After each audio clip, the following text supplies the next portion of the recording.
નમસ્કાર. આજના virtual classroom training સેશનમાં આપ સૌનું હાર્દિક સ્વાગત છે. આજે હું આઈટીઆઈમાં ચાલતા fashion design and technology trade અંતર્ગત નીટિંગ ઇન્ટ્રોડક્શન વિષય પર તમને તાલીમસહ માર્ગદર્શન આપીશ. નીટિંગ એટલે શું? નીટિંગ એ વણાટ માટેની એક પ્રક્રિયા છે, જેની અંદર કાપડના દોરા વડે એકબીજા સાથે દોરાને ગૂંથી અને વણાટની પ્રક્રિયા કરવામાં આવે છે. તો હવે આપણે જાણીશું introduction of knitting. Introduction of knitting, નીટિંગનો પરિચય. વસ્ત્ર નિર્માણમાં બીજી અને સૌથી મહત્ત્વપૂર્ણ પદ્ધતિ નીટિંગ છે. આ પદ્ધતિમાં દોરાના લૂપ બનાવીને એકબીજા સાથે ગૂંથવામાં આવે છે. વસ્ત્રને એક દોરા કે અલગ અલગ દોરા વડે બનાવી શકાય છે. નીટિંગની વ્યાખ્યા એવી રીતે આપી શકાય કે એક અથવા કેટલાય અલગ અલગ દોરાના લૂપને એકબીજા સાથે ગૂંથવાની પ્રક્રિયાને નીટિંગ કહેવાય, જેનાથી તૈયાર થતા કાપડને નીટેડ ફેબ્રિક કહે છે. તેમાં પહોળાઈમાં દેખાતા લૂપની લાઇનને વેલ્સ અને લંબાઈમાં દેખાતા લૂપની લાઇનને કોર્સ કહેવામાં આવે છે. નીટેડ ફેબ્રિકમાં 1 સ્ક્વેર ઇંચમાં આવેલ તાણા અને વાણા એટલે કે ઊભા અને આડા દોરાની સંખ્યાને કાઉન્ટ કહે છે. મશીન પર કાપડ ગૂંથતી વખતે 100 વડે જેટલા ટાંકા ગૂંથાય તેને ગેજ કહેવામાં આવે છે. ગેજ નંબર જેટલા વધુ હોય તેમ કાપડની ક્વોલિટી સારી ગણવામાં આવે છે. કોઈપણ નીટિંગ મશીનમાં પ્રતિ ઇંચ સ્લોટ અથવા ગ્રુવની સંખ્યા સ્થિર કે નિશ્ચિત હોય છે. આ સંખ્યાને મશીન કટઓફના નામે ઓળખવામાં આવે છે. તો આપણે શું જોયું કે જે પહોળાઈમાં લૂપ દેખાય છે એને વેલ્સ કહે છે, જે લંબાઈમાં દેખાય છે એને કોર્સ કહે છે, અને આ જે લંબાઈ અને પહોળાઈના જે લૂપ છે એટલે કે વેલ્સ અને કોર્સ, તાણા અને વાણાની સંખ્યાને કાઉન્ટ કહે છે. આ કાઉન્ટની જે ગૂંથવાની ક્ષમતા છે એને શું કહેવામાં આવે છે? ગેજ કહેવામાં આવે છે. અને આ ગેજના જેટલા નંબર વધારે હોય એટલી ક્વોલિટી સારી હોય છે નીટિંગની. જેમાં લૂપનો આકાર અને દોરાની ઉત્કૃષ્ટતા વેલ્સની ઘટ્ટતા નક્કી કરે છે. વેલ્સની સંખ્યા કાપડની પહોળાઈ અને કોર્સની સંખ્યા કાપડની લંબાઈ દેખાડે છે. જેમ અહીંયા આકૃતિમાં દેખાય છે, જે આડો કાળો દોરો જઈ રહ્યો છે એ નીટિંગનો વેલ્સ છે, એટલે કે નીટિંગનો આડો દોરો, નીટિંગના આડા લૂપ. જ્યારે જે ઊભા કાળા દોરા જઈ રહ્યા છે એ નીટિંગમાં કોર્સ તરીકે ઓળખાય છે, એટલે કે નીટિંગના ઊભા દોરા. બાજુમાં તમને નીટિંગ મશીનની એક આકૃતિ દેખાઈ રહી છે, જેની અંદર અલગ અલગ કલરના નીટેડ દોરા મૂકી અને નીટિંગ મશીનની મદદથી નીટેડ ફેબ્રિક બનાવવામાં આવે છે. હવે આપણે જોઈશું નીટિંગ સ્ટીચના પ્રકાર. નીટિંગ સ્ટીચના મુખ્ય 4 પ્રકાર છે, જેમાં પહેલો પ્રકાર છે નીટ સ્ટીચ એટલે કે સીધી લૂપ. જે સીધી દિશામાં જતી લૂપ હોય એને નીટ સ્ટીચ કહેવામાં આવે છે. એટલે કે તમે લૂપ લેતા લેતા સીધું નીટિંગ કરતા હો તો એ નીટ સ્ટીચ તરીકે ઓળખાય છે. પર્લ સ્ટીચ એટલે કે ઊંધી લૂપ. સીધી લૂપ લેવાની જગ્યાએ તમે ઊંધો દોરો નાખીને લૂપ લેતા હો ત્યારે એને પર્લ સ્ટીચ કહે છે. એના પછી છે મિસ સ્ટીચ. જે લૂપને ગૂંથવાનું હોય તેને સિવાયના લૂપને છોડીને આગળના લૂપને ગૂંથવાની પદ્ધતિને મિસ સ્ટીચ તરીકે ઓળખવામાં આવે છે. મિસ કરેલા લૂપની પાછળ ફ્લોટ જેવો દોરો રહી જાય છે. ચોથી પ્રક્રિયા છે ટક સ્ટીચ. ટક સ્ટીચની અંદર જે મિસ સ્ટીચની અંદર જે ફ્લોટનો દોરો રહી ગયો હોય છે એની સાથે જ જે દોરો ગૂંથવામાં આવે છે એને ટક સ્ટીચ કહે છે. ચારેય સ્ટીચમાં થોડીક વિવિધતા જોવા મળે છે.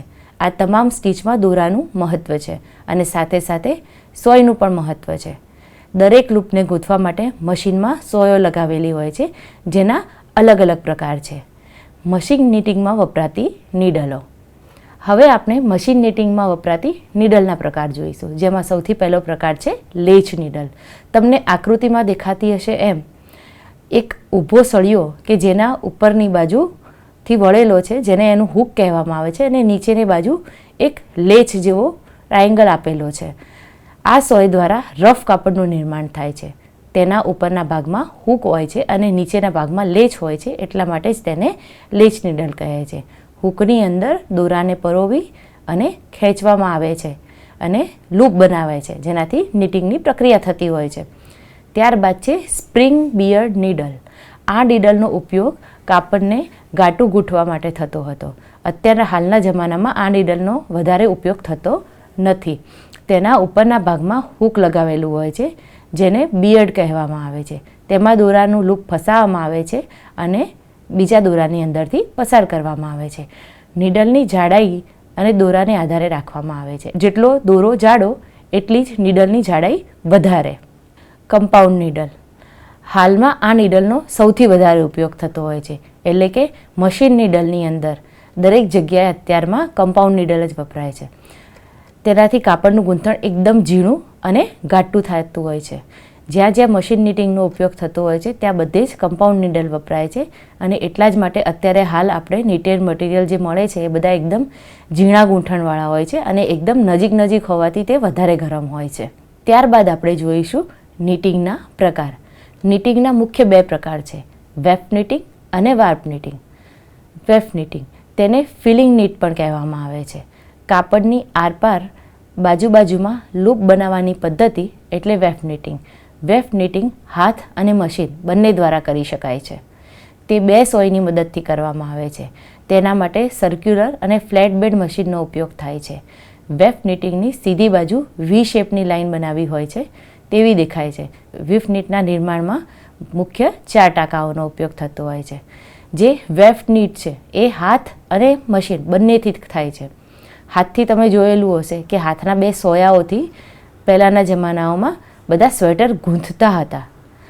તો એ કયા પ્રકારનું નીટિંગ છે? વેફ નીટિંગ છે. એ સિવાય હવે મશીનથી પણ વેફ નીટિંગ થતું હોય છે, જેની અંદર 2 સોયાનો ઉપયોગ થતો હોય છે. અને વેફ નીટના નિર્માણ માટે મુખ્ય 4 ટાંકાઓનો ઉપયોગ થતો હોય છે. જેમાં સૌથી પહેલો ટાંકો છે ફ્લેટ નીટ એટલે કે જર્સી ટાંકો અથવા તો પ્લેન એટલે કે સાદો ટાંકો. ફ્લેટ નીટના કાપડની સીધી બાજુએ સમતલ લાઈનો દેખાય છે, જ્યારે પાછળની બાજુએ આડી અને ઉચ્ચક લાઈનો દેખાય છે. એટલે કે જે સીધી બાજુ હશે એ કેવી હશે? થોડી સ્મૂથ હશે, જ્યારે પાછળની બાજુ ખરબચડી હશે. આ સ્ટીચનો ઉપયોગ વારંવાર કરવામાં આવે છે કારણ કે તે ઝડપી અને સસ્તું હોય છે. આ સ્ટીચનો ઉપયોગ નાયલોનના મોજા બનાવવા, ટી શર્ટ બનાવવા કે સ્વેટર બનાવવા માટે કરવામાં આવતો હોય છે. નીટનો બીજો પ્રકાર છે પર્લ નીટ. આ નીટિંગ કાપડની બંને બાજુ સમાન દેખાય છે. આ નીટિંગ દ્વારા ઘણી બધી આકર્ષક ડિઝાઇનો બનાવી શકાય છે. તેનો ઉપયોગ ભારે સ્વેટર અને બાળકોના કપડાં બનાવવા માટે થાય છે. પરંતુ આ નીટિંગનો ગેરલાભ એ છે કે તેનું ઉત્પાદન ઘણું ધીમું હોય છે અને આ ઉત્પાદન ધીમું હોવાના કારણે પર્લ નીટથી બનતા કપડાં મોંઘા હોય છે. એ પછી છે રીબ નીટ. આ નીટિંગમાં કાપડની આગળ અને પાછળ બંને બાજુ ગૂંથવામાં આવે છે. આ સ્ટીચ દ્વારા તૈયાર થતા કાપડમાં લચીલાપણું વધારે હોય છે. આ સ્ટીચનો ઉપયોગ સામાન્ય રીતે રીબિંગ માટે કરવામાં આવે છે, જે સ્વેટરના નીચેની કિનારી, સ્લીવ, કફ અને નેકલાઇન વગેરેમાં જોવા મળે છે. એટલે કે એવું કહી શકાય કે જે ગૂંથણવાળા કપડાં છે એટલે કે નીટિંગવાળા કપડાં છે તેમની કિનારીઓને ઓટવા માટે આ નીટનો ઉપયોગ થાય છે. ત્યારબાદ છે ઇન્ટરલોક સ્ટીચ. ઇન્ટરલોક સ્ટીચમાં આગળ અને પાછળનો ભાગ સમાન દેખાય છે. તેનાથી તૈયાર થતા કપડાં ભારે અને જાડા હોય છે. જ્યારે વધારે ગરમ કપડાં બનાવવા હોય ત્યારે ઇન્ટરલોક સ્ટીચ તમે વાપરી શકો છો. આ બધા જે પ્રકાર હતા એ આપણે જોયા વેફ નીટિંગના. હવે આપણે જોઈશું વાર્પ નીટિંગના પ્રકારો. આ નીટિંગમાં લંબાઈમાં દોરા એક લૂપથી બીજા લૂપ સુધી ખેંચાયેલા રહે છે. આ નીટિંગ ફક્ત મશીન દ્વારા જ થઈ શકે છે. તેમાં એક જ સોયનો ઉપયોગ થાય છે. વાર્પ નીટિંગના 2 પ્રકાર છે, જેમાં સૌથી પહેલો પ્રકાર છે ટ્રાયકોટ નીટિંગ. ટ્રાયકોટ નીટિંગ મોટાભાગે ફિલામેન્ટ દોરાઓ વડે બનાવાય છે કારણ કે ઝડપી અને ગતિવાળા મશીનોથી ગૂંથણ કરવા માટે દોરાઓ સમાન વ્યાસ અને ઉચ્ચ ગુણવત્તાવાળા હોવા જોઈએ. ટ્રાયકોટ નીટિંગ દ્વારા બનતા કાપડમાંથી નાઇટ ડ્રેસ, શર્ટ અને ડ્રેસ વગેરે બનાવી શકાય છે. તમે નીટેડ મટીરિયલવાળી બંડીઓ જોઈ હશે જે આપણે અંડરગાર્મેન્ટ્સમાં યુઝ કરતા હોઈએ છીએ. એ દરેક પ્રકારનું નીટેડ મશીન, નાઇટ ડ્રેસમાં યુઝ થતું નીટેડ મશીન બધું જ ટ્રાયકોટ નીટિંગથી બનાવવામાં આવે છે. એટલે એ વધારે સ્મૂથ અને સરખા ટેક્સચરવાળું હોય છે. ત્યારબાદ જે બીજો પ્રકાર છે એ છે રાસ્ટેલ નીટ. આ નીટિંગ જુદા જુદા સ્પન તેમજ ફિલામેન્ટ દોરાઓ વડે બનાવાય છે. તેનો ઉપયોગ લેસ, સ્વિમસૂટ, ધાબળા અને ટેનિસ નેટ બનાવવા માટે થાય છે. તો રાસ્ટેલ નીટ મોટાભાગે જે સ્વિમિંગ શૂટ તમે પહેરો છો એની અંદર જે નીટેડ મટીરિયલ વપરાય છે, કે પછી જે ધાબળા આપણે ઓઢવામાં વાપરીએ છીએ એની અંદર વપરાતું નીટેડ મટીરિયલ, કે આપણા જે સ્પોર્ટ્સ વિયર છે એટલે કે કોઈ બી રમતો માટેના જે કપડાં છે એ બધા પણ શેનાથી બને છે? રાસ્ટેલ નીટથી બનાવવામાં આવતા હોય છે. તો આ બે જે જોયા એ હતા વેફ્ટ નીટિંગના પ્રકાર. અહીં હવે આપણે જોઈશું જે વેફ્ટ નીટ છે એનાથી બનતા કાપડો, જેમાં સૌથી પહેલું છે ફ્લેટ કે જર્સી નીટ ફેબ્રિક. અહીં તમને બાજુમાં ફ્લેટ કે જર્સી નીટ ફેબ્રિકનું ટેક્સચર દેખાતું હશે. તે એકદમ કેવું છે? સ્મૂથ છે. એના પછી છે પર્લ નીટ ફેબ્રિક, જે થોડું ખરબચડું હોય છે. ત્યારબાદ છે રીપ સ્ટીચ નીટ ફેબ્રિક, જે તમને સાંકડી જેવી ડિઝાઇનનું દેખાશે. એના પછી છે interlock stitch knit fabric. Interlock stitch knit ફેબ્રિકનો દેખાવ રીપ સ્ટીચ ફેબ્રિક જેવો જ હોય છે, પરંતુ એ વધારે ઝીણું અને વધારે ભરચક હોય છે. તો આ જે 4 પ્રકાર હતા નીટિંગના એ હતા વિફ નીટિંગના.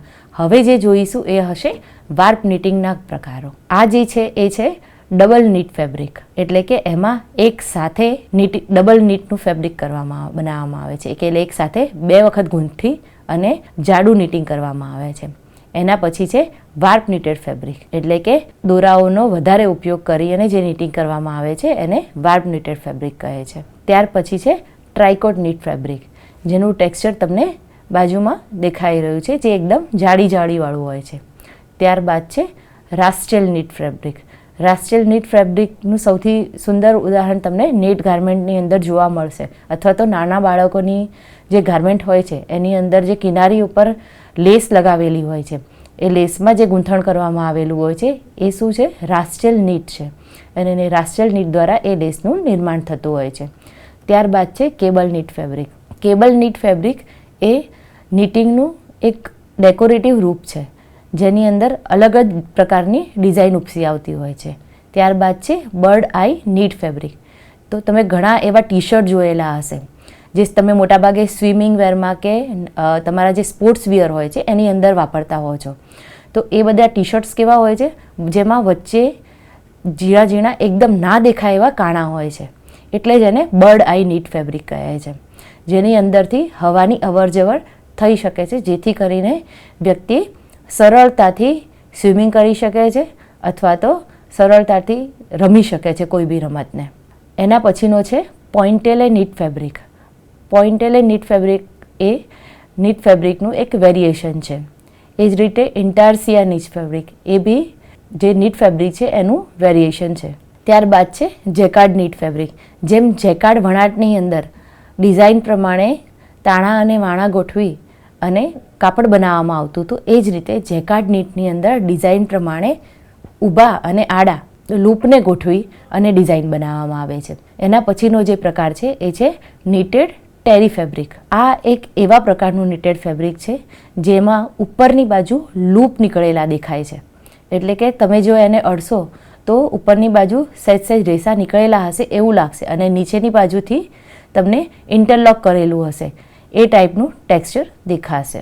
એના પછી છે સિલ્વર નીટ ફેબ્રિક. આ એક સ્મૂથ નીટિંગવાળું ફેબ્રિક છે, જેની અંદર તમને ઉપરની બાજુ એકદમ મુલાયમ રેસા દેખાશે અને નીચેની બાજુથી એકદમ કરકરું હશે. આ પ્રકારના નીટ ક્યારેય હાથથી થતા નથી. આ પ્રકારનું નીટિંગ હંમેશા મશીન વણાટથી જ થતું હોય છે. એ પછી છે ફ્લીસ નીટ ફેબ્રિક. ફ્લીસ નીટ ફેબ્રિક પણ સિલ્વર નીટ ફેબ્રિક જેવું જ હોય છે, પણ એ સિલ્વર નીટ ફેબ્રિક જેટલું મુલાયમ હોતું નથી. તમે જે ગાડી લૂછવા માટે કાપડના કટકા જોયા હશે એ નીટિંગથી જ બનાવવામાં આવે છે, પરંતુ એ કાપડના કટકા કેવા હોય છે? ઉપરની બાજુથી મુલાયમ હોય છે અને નીચેની બાજુથી થોડા કરકરા હોય છે, અને આપણે લીસી બાજુથી ગાડી સાફ કરતા હોઈએ છીએ.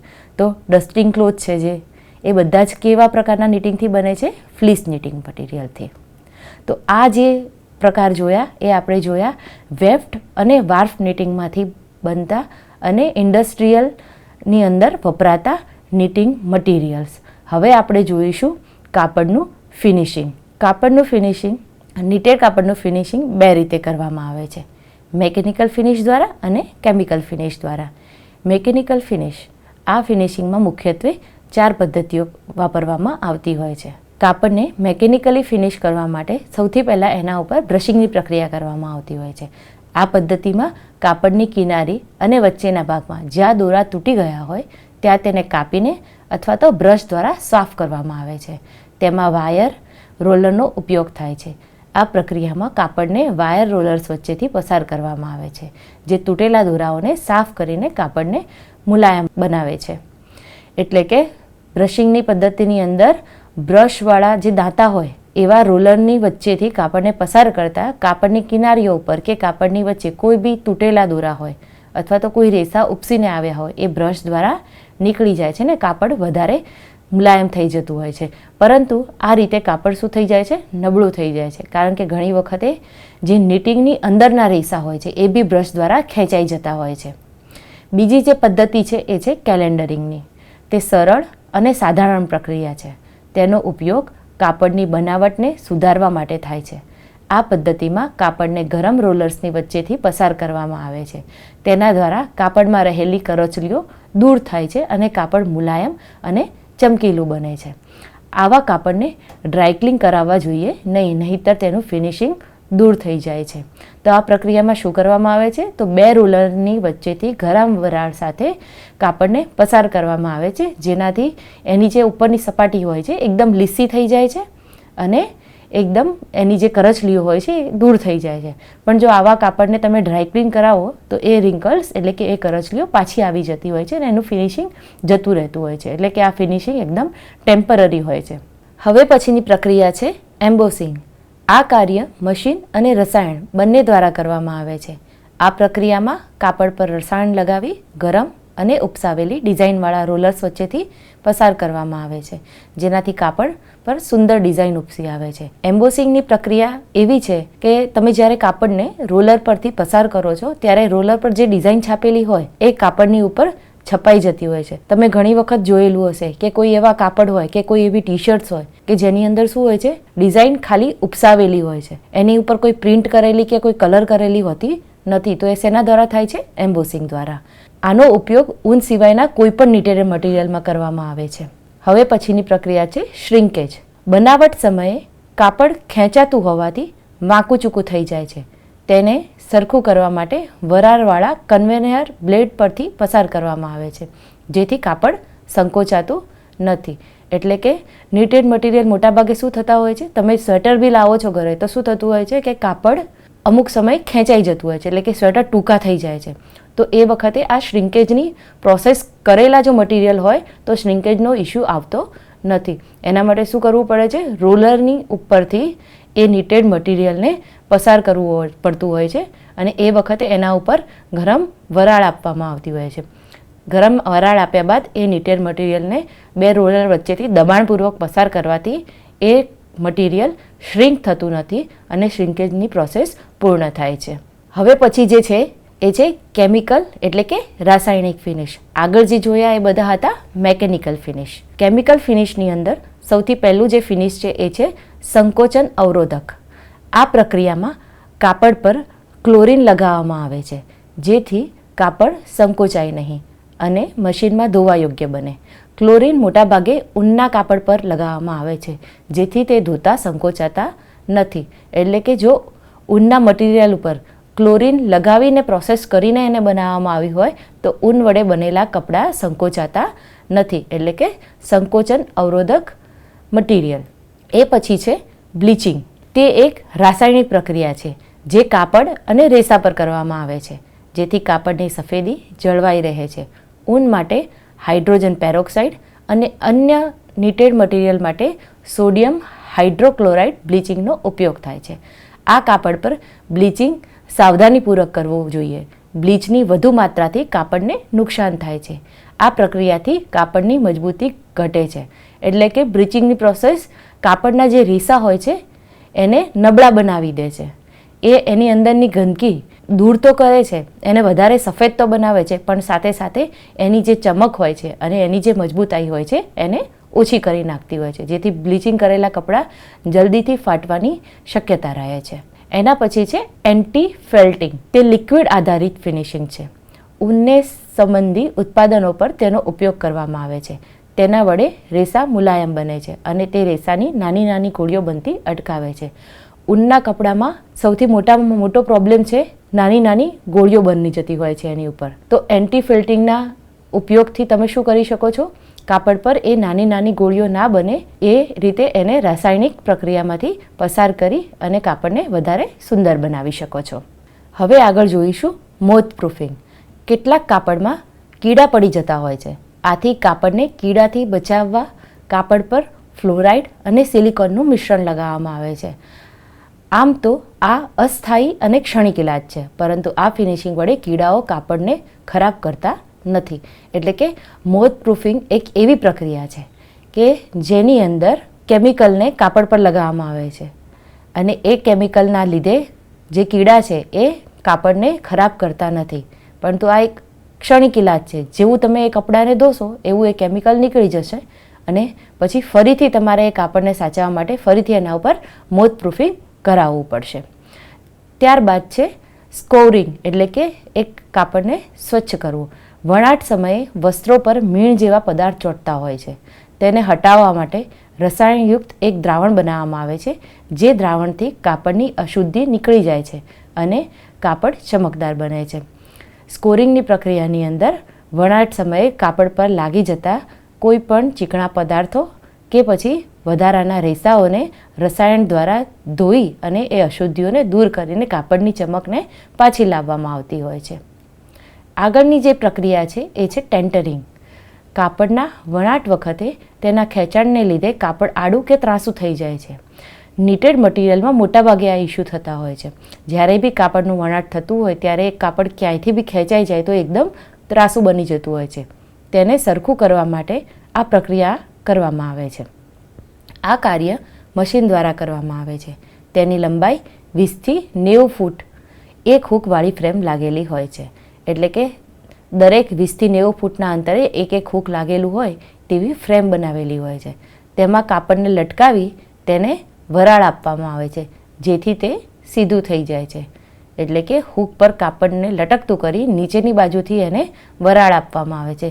એ વરાળથી કાપડ ભીનું થાય છે અને એ સીધું લટકવા માંડે છે, જેથી કરીને જ્યારે બી એ સીધું કાપડ સુકાય ત્યારે એ જે ત્રાંસી થઈ ગયેલી કિનારીઓ હોય છે એ પાછી સીધી થઈ જતી હોય છે. અને આ પ્રક્રિયાને ટેન્ટરિંગ કહેવામાં આવે છે.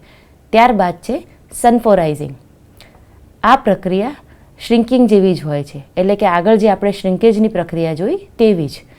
કાપડ પર સનફોરાઇઝિંગ કરવાથી તે કાપડ ચડતું કે સંકોચાતું નથી.